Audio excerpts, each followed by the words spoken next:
സാറേ, ഇന്ന് സർദാർ പട്ടേലിനെ 150ാം ജന്മവാർഷികം 1875 ഒക്ടോബർ 31-നാണ്. ഇതിൻ്റെ ഒരു കോയിൻസിഡൻസ് എന്താണെന്ന് വെച്ചാൽ പട്ടേലിനെ ഓർക്കുന്ന അതേ ദിവസം ഇന്ന് ഇന്ദിരാഗാന്ധിയുടെ ചരമദിനം കൂടിയാണ്. ഇന്ദിരാഗാന്ധിയുടെ ചരമദിനവും പട്ടേലിൻ്റെ ജന്മദിനവുമാണ്. പക്ഷേ പട്ടേലിൻ്റെ ജന്മദിനം ഒരു സാധാ ജന്മദിനമല്ല.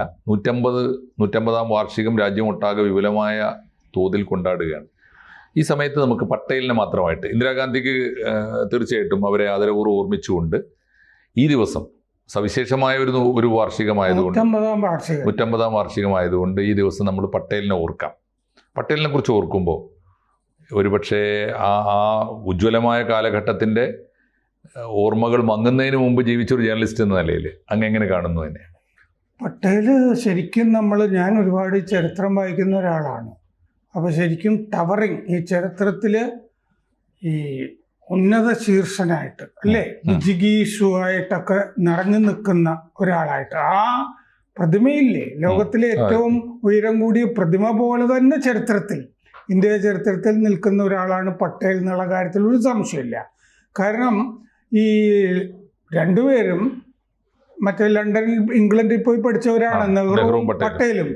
പക്ഷെ പട്ടേലിനെ പറ്റി നമ്മൾ ഓർക്കുമ്പോൾ ആ നെഹ്റു സ്വീകരിച്ച ആ മറ്റേ ബ്രിട്ടീഷുകാരൻ്റെ മാർഗമാണോ അദ്ദേഹം സ്വീകരിച്ചതല്ല. അദ്ദേഹം ഇന്ത്യയുടെ സംസ്കാരത്തിലും നിയമം മാത്രം പഠിച്ചു പോകുന്നു, ആ സംസ്കാരം കൊണ്ടുപോകുന്നില്ല. അതെ, അദ്ദേഹം ബാരിസ്റ്റർ അറ്റ് ലോ ആണ്. അപ്പോൾ അദ്ദേഹം നെഹ്റു ഗാൽബ്രൈത്തിനോട് പറഞ്ഞു, ഞാൻ ഇന്ത്യ ഭരിച്ച അവസാനത്തെ ഇംഗ്ലീഷുകാരനാണ് എന്ന് പറഞ്ഞു. പക്ഷെ പട്ടേല് നമ്മുടെ തന്നെ സംസ്കാരത്തിലും ഒക്കെ ഉറച്ചു നിന്നാണ് ഇന്ത്യയെ ഇൻ്റഗ്രേറ്റ് ചെയ്തത്, ഇന്ത്യയെ ഒന്നാക്കി മാറ്റിയത്. അത് ഗുപ്തന്മാർ മൗര്യന്മാരും ഒക്കെ ഈ സാമാന്യം വളർത്തിയിട്ടുണ്ട്. പക്ഷെ അതിനേക്കാൾ കൂടുതൽ ഇത് ഐക്യത്തോടുകൂടി ഊട്ടിയുറപ്പിച്ചു. കാരണം ഈ ക്രൂഷ്ചേവ് പറഞ്ഞല്ലോ, ഒരു രാജാവിനെ പോലും കൊല്ലാതെ ഇന്ത്യ അവസാനിപ്പിച്ചു എന്ന് പറയുന്ന ഒരു വിസ്മയമാണ്. ഒരാൾ പോലും, കാരണം അത് ഫോഴ്സ് ബലം പ്രയോഗിക്കേണ്ട സ്ഥലത്ത് പോലും ചർച്ചയും അങ്ങനത്തെ കാര്യങ്ങളും ഒക്കെയാണ് അല്ലേ. അത് നൈസാമിന്റെ അടുത്താണ് പിന്നെ കുറച്ച്, പിൽക്കാലത്ത് അദ്ദേഹത്തിന് ശേഷമാണ് ഈ ഗോവ വിമോചനമൊക്കെ വരുന്നത്. 1950 വളരെ നേരത്തെ അദ്ദേഹം മരിച്ചു പോയല്ലോ. മരിച്ചതിന് ശേഷമാകട്ടെ ഈ നെഹ്റു കുടുംബം പട്ടേലിന്റെ ഓർമ്മ മുഴുവൻ മായ്ച്ചു കളയുന്ന ശ്രമത്തിലാണ് നടന്നിരുന്നത്. എല്ലാത്തിനും നെഹ്റു കുടുംബത്തിന്റെ പേരാണല്ലോ ഇട്ടുകൊണ്ടിരുന്നത്. ഏത് റോഡും ഏത് സർവകലാശാലയും ഒക്കെ ആ രീതിയിലാണ് പോയിക്കൊണ്ടിരുന്നത്. ഞാൻ പട്ടേലിനെ ഓർക്കുമ്പോൾ പല സംഭവങ്ങൾ, ഇപ്പോൾ അടുത്ത കാലത്ത് തന്നെ ഡീത്രോൺഡ് എന്ന് പറഞ്ഞ പുസ്തകം, ഈ പട്ടേലും BP മേനോനും കൂടി നാട്ടുരാജ്യങ്ങൾ കൂട്ടിച്ചേർക്കുന്നതാണ്. ആ പ്രക്രിയയാണ് ആ പുസ്തകത്തിൽ തന്നെ പറയുന്നത്. ഞാൻ പെട്ടെന്ന് ഓർമ്മ വരുന്ന ഒരു സംഭവം, ഗാന്ധിയുടെ സത്യാന്വേഷണ പരീക്ഷണങ്ങൾ എന്ന് പറഞ്ഞ പുസ്തകം വായിക്കുമ്പോൾ ഞാൻ ഞെട്ടിപ്പോയൊരു സംഭവം ഉണ്ടായില്ല. ഗാന്ധിയുടെ സബർമതി ആശ്രമത്തിൽ ഒരു പശുക്കുട്ടി കാലൊടിഞ്ഞിട്ട് നിലവിളിക്കുന്നു, പശുക്കുട്ടി. അപ്പോൾ ഗാന്ധി പട്ടേലിനെ വിളിച്ചിട്ട്, ഗാന്ധിയുടെ വലങ്കയാണല്ലോ, പട്ടേലിനെ വിളിച്ചിട്ട് പറഞ്ഞു, ആ നിലവിളി പശുക്കുട്ടിയുടെ വല്ലാത്ത അസ്വസ്ഥത ഉണ്ടാക്കുന്നു. ഒരു ഡോക്ടറെ വിളിച്ചിട്ടേ അതിന് വിഷം കുത്തിവെച്ചിട്ട് ദയാവധം കൊടുത്തേക്ക് എന്ന് പറഞ്ഞു. അഹിംസയുടെ അപ്പോസ്തലനാണ് ഈ പറയുന്നത്. അപ്പോൾ ബാപ്പു പറഞ്ഞു, നമ്മൾ ഈ മറ്റേ ആളുകളുടെ നിന്ന് പണമൊക്കെ പിരിക്കാൻ ഉദ്ദേശിച്ചിരിക്കുന്ന സമയമാണിത് ആശ്രമത്തിനൊക്കെ വേണ്ടി. അവരിത് പറഞ്ഞു വല്ല കാശ് തരാതിരുന്നാലോ, അതൊന്നും പറ്റില്ല എന്ന് അദ്ദേഹം ഉത്തരവായി. ഞാൻ മുമ്പ് ചെറുകഥകളൊക്കെ എഴുതിയിരുന്ന ഒരു കാലത്ത് ഇതൊരു കഥയായിട്ട് ഞാൻ എഴുതിയിട്ടുണ്ട്. ഗാന്ധിയെ സ്വർഗത്തിൽ വെച്ചിട്ട് കാണുമ്പോൾ ഈ പശുക്കുട്ടി ഗാന്ധിയുമായിട്ട് ഏറ്റുമുട്ടുന്നതാണ് അതിലെ സംഭവം. അപ്പോൾ അതൊന്ന്. രണ്ടാമത്തത്, ഈ 1946 കോൺഗ്രസ് പ്രസിഡന്റ് ആകാനായിട്ട് ഒരു PCC നെഹ്റുവിൻ്റെ പേര് നിർദ്ദേശിച്ചില്ല. അതായത് 15 കോൺഗ്രസ് പ്രവിശ്യ കമ്മിറ്റികളാണ് ഉള്ളത്. അതിൽ 12 കമ്മിറ്റികളും പട്ടേലിൻ്റെ പേര് നിർദ്ദേശിച്ചു. 3 കമ്മിറ്റികൾ വേറെ ആളുകളുടെ പേരാണ് നിർദ്ദേശിച്ചത്. അപ്പോഴും നെഹ്റുവിൻ്റെ പേരുണ്ടായിരുന്നില്ല. നെഹ്റു വന്നിട്ടേ ഇല്ല. നെഹ്റു വന്നേ ഇല്ല. 15 എണ്ണത്തിലും നെഹ്റു വന്നില്ല. ഇത് നമുക്ക് പല പുസ്തകങ്ങളുണ്ട്. കുറച്ചൊക്കെ ഭേദമായിട്ട് ഈ കഥ പറയുന്നത് രാജ്മോഹൻ ഗാന്ധി എഴുതിയ പട്ടേൽ എ ലൈഫ് എന്ന് പറഞ്ഞ പുസ്തകത്തിൽ. അപ്പോൾ ഇതിൻ്റെ അകത്ത് 1946 ഏപ്രിൽ 29 നാമനിർദ്ദേശം സമർപ്പിക്കാനുള്ള അവസാനത്തെ ദിവസം കോൺഗ്രസ് പ്രസിഡന്റ് സ്ഥാനത്തേക്ക്. അപ്പോൾ പല ആളുകൾക്കും മത്സരിക്കണം എന്നുണ്ടായിരുന്നു. അബുൽ കലാം ആസാദാണ് ആ സമയത്ത് പ്രസിഡന്റ്. അദ്ദേഹത്തിന് വീണ്ടും പ്രസിഡന്റ് ആകണം എന്നുള്ള ആഗ്രഹം ഉണ്ടായിരുന്നു. പക്ഷെ അബുൽ കലാം ആസാമിന് ഗാന്ധി കത്തെഴുതി, അങ്ങ് മത്സരിക്കേണ്ടതില്ല, ഞാൻ പ്രിഫർ ചെയ്യുന്നത് ജവഹർലാൽ നെഹ്റുവിനെയാണ്. ഇത് ആസാദിനോടാണ് ഗാന്ധി പറയുന്നത്. നെഹ്റുവിനോടത് പറഞ്ഞിട്ടില്ല. അപ്പോൾ ആസാദ് പിൻവലിയുന്നുണ്ട്. എന്തായാലും ഗാന്ധി പറഞ്ഞാണല്ലോ. അപ്പോൾ ജെ ബി കൃപലാനി ആചാര്യ ജെ ബി കൃപലാനി അന്ന് കോൺഗ്രസിന്റെ ജനറൽ സെക്രട്ടറിയാണ്. കൃപലാനിക്ക് കോൺഗ്രസ് പ്രസിഡന്റ് ആകണമെന്ന് ആഗ്രഹമുണ്ട്. നാമനിർദ്ദേശ പത്രിക സമർപ്പിക്കാനിരുന്ന ആളാണ് കൃപലാനി. ഈ അബുൽ കലാം ആസാദിന് കത്ത് കിട്ടിയത് കൃപലാനി മനസ്സിലാക്കി, ഗാന്ധി നിർദ്ദേശിച്ചിട്ടല്ല. അപ്പോൾ കൃപലാനി കോൺഗ്രസ് വർക്കിംഗ് കമ്മിറ്റി യോഗത്തിൽ ബാക്കിയെല്ലാവരും പട്ടേലിൻ്റെ പേര് പറഞ്ഞപ്പോൾ കൃപലാനി നെഹ്റുവിൻ്റെ പേര് നിർദ്ദേശിച്ചു. അപ്പോൾ കോൺഗ്രസ് വർക്കിംഗ് കമ്മിറ്റി നെഹ്റുവിനെ പിന്തുണയ്ക്കുന്ന ഒരു PCC പ്രസിഡന്റുകളല്ല, വർക്കിംഗ് കമ്മിറ്റിയിൽ ഒരു തീരുമാനം കൃപലാനി ഇങ്ങനെ അവതരിപ്പിക്കുന്നു നെഹ്റുവിനെ. അത് അബ്ദുൽ കലാം ആസാദിന് ഗാന്ധിയുടെ കത്ത് കിട്ടിയത് അറിഞ്ഞിട്ടാണ്, അടിസ്ഥാനത്തിലാണ്. വ്യത്യാസമുണ്ട്, കേൾക്കുന്ന കഥകളിൽ നിന്ന് ഈ വ്യത്യാസമുണ്ട്. ഞാൻ 3-4 പുസ്തകങ്ങളിൽ നിന്ന് അതുപോലെ മണിബൻ പട്ടേലിൻ്റെ ഡയറിയുടെ അടിസ്ഥാനത്തിലുമാണ് ഞാൻ പറയുന്നത്, പട്ടേലിൻ്റെ മകളുടെ.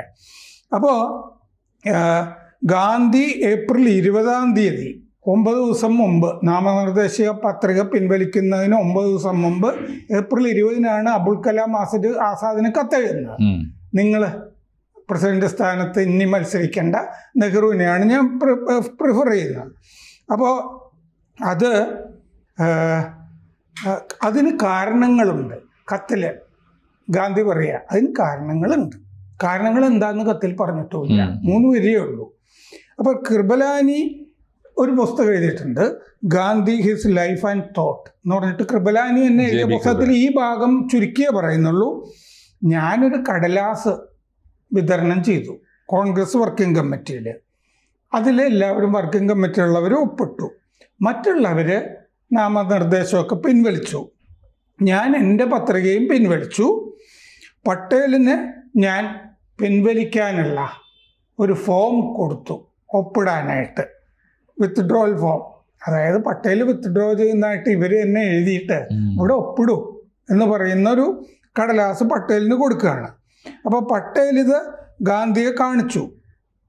പട്ടേലിൻ്റെ കടുത്ത് കൊണ്ടുപോയിട്ട് ജെ ബി കൃപലാനി ഞാൻ നാമനിർദ്ദേശ പത്രിക പിൻവലിക്കുന്നു എന്ന് കൃപലാനി എഴുതിയിരിക്കുക. അടിയിൽ പട്ടേൽ എന്നൊക്കെ എഴുതിയിട്ടുണ്ട്, ഒന്നിവിടെ ഒപ്പിടണം എന്ന് പറഞ്ഞിട്ട് കൃപലാനി ഒരു കടലാസ് കൊണ്ടുപോയി കൊടുക്കുകയാണ് ചെയ്തത്. അങ്ങനെ കൊടുത്തു കഴിഞ്ഞപ്പോൾ പട്ടേൽ ഗാന്ധിയുടെ അടുത്ത് പോയി, ഇത് ഇങ്ങനൊരു കടലാസ് കൃപലാനി, എന്താ അതിൻ്റെ അർത്ഥം? പട്ടേലിനോട് ഗാന്ധി വിത്ത്ഡ്രോ ചെയ്യാൻ പറഞ്ഞിരുന്നില്ല. അതാണ് നമ്മൾ അതിൽ നിന്നും മനസ്സിലാക്കേണ്ടത്. നെഹ്റു എന്നെ ഗാന്ധി വിളിപ്പിച്ചു. എന്നിട്ട് നെഹ്റുവിനോട് ഗാന്ധി പറഞ്ഞു, അങ്ങയുടെ പേര് ഒരു PCCയും നിർദ്ദേശിച്ചിട്ടില്ല, വർക്കിംഗ് കമ്മിറ്റി മാത്രമാണ് നിർദ്ദേശിച്ചിരിക്കുന്നത്. ഇയാളുടെ മനസ്സെന്താണെന്ന് ഗാന്ധി നോക്കുകയാണ്. ഞാൻ നിങ്ങളെ പ്രിഫർ ചെയ്യുന്നു എന്ന് ഗാന്ധി നെഹ്റുവിനോട് പറയുന്നില്ല. ഒരു PCCയും നിങ്ങളെ നിർദ്ദേശിച്ചിട്ടില്ല, വർക്കിംഗ് കമ്മിറ്റി മാത്രമാണ് നിർദ്ദേശിച്ചിരിക്കുന്നത്. ഇതാണ് വാചകം. നെഹ്റുവിൻ്റെ മനസ്സിലിരിപ്പ് എന്താണെന്നാണ് നോക്കുന്നത്. വേണമെങ്കിൽ നെഹ്റുവിന് ഞാൻ നിൽക്കുന്നില്ല, പട്ടേലിനെ എല്ലാവരും നിർദ്ദേശിച്ചെങ്കിൽ പട്ടേലാകട്ടെ എന്ന് പറയാം. അത് പറയുന്നുണ്ടോ എന്നാണ് ഗാന്ധി നോക്കുന്നത്. അപ്പം നെഹ്റു മൗനം പാലിച്ചു. നെഹ്റു ഒരക്ഷരം പോലും പറഞ്ഞില്ല. അപ്പോൾ പട്ടേലിനോട് പിന്നെ നെഹ്റു ഈ നിലപാടെടുത്തത് കൊണ്ട് പട്ടേലിനോട് ഒപ്പിട്ടേക്കൂ എന്ന് ഗാന്ധി പറയുകയാണ്. അത് ആ സാഹചര്യത്തിലാണ് ചെയ്യുന്നത്. അപ്പം മണിബൻ പട്ടേലിൻ്റെ ഡയറി പിന്നീട് ഈ സംഭവമൊക്കെ കഴിഞ്ഞ് 1948 സെപ്റ്റംബർ 16 ആണ് ഡയറിക്കുറിപ്പ്. ഈ മണിബൻ പട്ടേലിനെ ഗാന്ധി ഷിംലയിലേക്ക് വിളിച്ചിട്ട് ഈ സാഹചര്യങ്ങൾ പറയുന്നുണ്ട്. ഇങ്ങനെയാണ് സംഭവിച്ചത്, പട്ടേലിന് വിത്ഡ്രോ ചെയ്യേണ്ടി വന്നത് എന്ന്. അപ്പം ഇതിൽ നിന്ന് നമുക്ക് മനസ്സിലാകുന്നത്, ഒന്ന്, ഗാന്ധിക്ക് ഇത് അറിയില്ലായിരുന്നു. മറ്റേ ഈ നെഹ്റുവിൻ്റെ നിലപാട് ഈ പട്ടേലിന് കൊണ്ടുപോയി കൃപലാനി കൊടുത്തത്, അത് ഗാന്ധിയോട് ചോദിച്ചിട്ടല്ലല്ലോ പട്ടേലിന് കൊണ്ടുപോയി വിത്ഡ്രോവൽ ഫോം കൃപലാനി കൊടുക്കുന്നത്. അയാൾ അബുൽ കലാം ആസാദിന് ഗാന്ധിയുടെ കത്ത് കണ്ടിട്ട് ചെയ്തതാണ്. അപ്പോൾ പിന്നെ കൃപലാനി ഇത് കൊടുത്ത ശേഷം മാത്രമാണ് പട്ടേലിനെ വിളിക്കുന്നത് ഗാന്ധി. നെഹ്റു സമ്മതിക്കുന്നുമില്ല. ഇതാണ് അതിൽ നിന്ന് നമുക്ക് കിട്ടുന്ന ഒരു യാഥാർത്ഥ്യം.